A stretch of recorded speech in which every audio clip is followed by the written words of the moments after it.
नाही, याच्यात आपण जर बघितलं तर कर्मवीर भाऊराव अण्णांनी बहुजन समाजाच्या मुलामुलींच्या शिक्षणासाठी खूप काही केलेलं आहे आणि त्या काळामध्ये जो संघर्ष या दोघांनी केला, आज जो काही विकास आपल्याला बघता येतोय, नाही तर आपल्यातले अनेक जण या संस्थेचेच त्या ठिकाणी विद्यार्थी होते. त्यामुळे तुम्ही जी मागणी करत आहात ती अतिशय महत्त्वाचीच आहेत. त्याच्याचबरोबर आम्हाला सुद्धा त्या ठिकाणी वाटतं, नाही तर तुम्ही सुद्धा मी अनेक वेळा बोलत असताना काही महामानवांना तिथं भारतरत्न द्यावं अशी मागणी तिथं आपण सर्वजण करत असतो आणि त्याच्यामध्ये अनेक महामानव आहेत आणि त्याच्यामध्ये कर्मवीर भाऊराव अण्णांचं सुद्धा नाव तिथे घेतलं जातं. त्यासाठी आम्ही सुद्धा पाठपुरावा करत आहोत. त्यामुळे तुम्ही तर महर्षी शिक्षण महर्षी हा मुद्दा आहेच, पण मग एवढं मोठं कार्य जर बहुजन समाजाच्या मुलामुलींसाठी केलं असेल तर सरकारकडनं जसं महात्मा फुलेंचं नाव आपण पुढे घेऊन गेलो होतो, तिथेही त्यांना हे मिळालं पाहिजे भारतरत्न असं आपण त्या ठिकाणी मागणी केली होती. तसंच कार्य शिक्षण क्षेत्रामध्ये नंतरच्या काळामध्ये कर्मवीर भाऊराव अण्णांचं होतं. त्यांच्यासाठी सुद्धा तीच मागणी असावी असं आमचं मत आहे. एक तुम्ही समजून घ्या की रयत संस्थेकडनं सरकारी एखादी शाळा असेल आणि त्या शाळेला जर निधी आपल्याला लागत असेल, ती अपेक्षा करणं योग्य नाही. एक तर ही संस्था जी आहे ती एक ट्रस्ट आहे.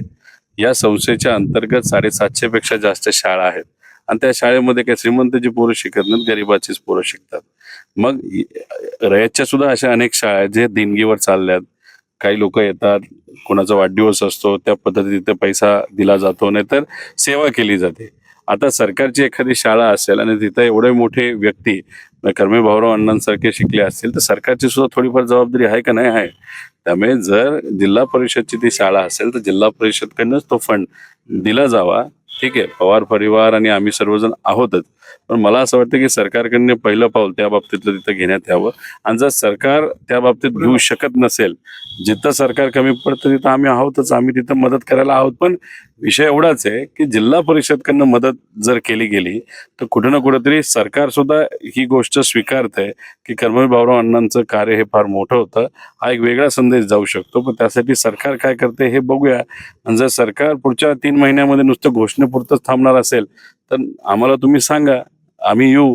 कारण का एवढं मोठं कार्य असेल तर आपण जेवढी मदत करेल तेवढी कमीच आहे. तिथं आम्ही स्वखर्चातून तिथं सेवा म्हणून मदत करू. जून महिन्यापर्यंत आपल्याला थांबावं लागेल. सरकार खरं बोलतं का खोटं बोलतं हे त्यानंतर तिथं कळेल. आता शक्ती मार्ग जो चालू आहे तो खरं तर जरूरत नाही आहे. ठीक आहे, इन्फ्रास्ट्रक्चरच्या अनुषंगाने ऐकायला बरं वाटतं की शक्ती मार्ग झाला की चला प्रवास सोपा होईल, सुंदर होईल. शेतकऱ्यांचा विरोध आहेच, त्यांच्या पाठीमागे आम्ही आहोतच. पण 1,00,000 कोटी रुपयामध्ये करीबन 30,000 कोटीचा मलिदा आहे, म्हणजे दलाली आहे. हे नेते आणि हे सरकार त्याच्यामध्ये दलाली खाणार आहे. आमचं मत आहे की 1,00,000 कोटीची आता तशी जरूरत नाही. मग 1,00,000 कोटीमध्ये तुम्ही शेतकऱ्याची कर्जमाफी करा. तुम्ही जी रयतच्या कर्मवीर भाऊराव अण्णांची जी जिल्हा परिषद शाळा होत्या, अशा जिल्हा परिषद सर्व शाळा तुम्ही त्या 1,00,000 कोटीमध्ये तुम्ही सुंदर आणि चांगल्या करा. शिक्षणावर खर्च करा. कोल्हापूर शहरामध्ये अनेक काही अडचणी आहेत, ते तुम्ही थोडंसं लक्षात द्या. शेतीचा आणि पिण्याच्या पाण्याचे प्रश्न अनेक आहेत, ते तुम्ही सोडवा. पण नाही, या छोट्या छोट्या गोष्टींमध्ये किती मर्यादा आपल्याला मिळणार, त्याच्यापेक्षा मोठं काम जर आपण हाती घेतलं त्याच्यात आम्हाला जास्त मर्यादा मिळू शकतो. या अनुषंगाने हे सरकार त्या पद्धतीचं काम करतं, हे दुर्दैवी गोष्ट आहे. त्यामुळे कर्जमाफी हे करतील अशी अपेक्षा करू, पण या सरकारला कर्जमाफीपेक्षा लोकांना मदत करण्यापेक्षा त्यांना कशात इच्छा आहे तर मर्यादा आणि पैसा खाण्यामध्ये आहे. आणि भ्रष्टाचार खूप मोठ्या प्रमाणात वाढलेला आहे या आपल्या महाराष्ट्रामध्ये.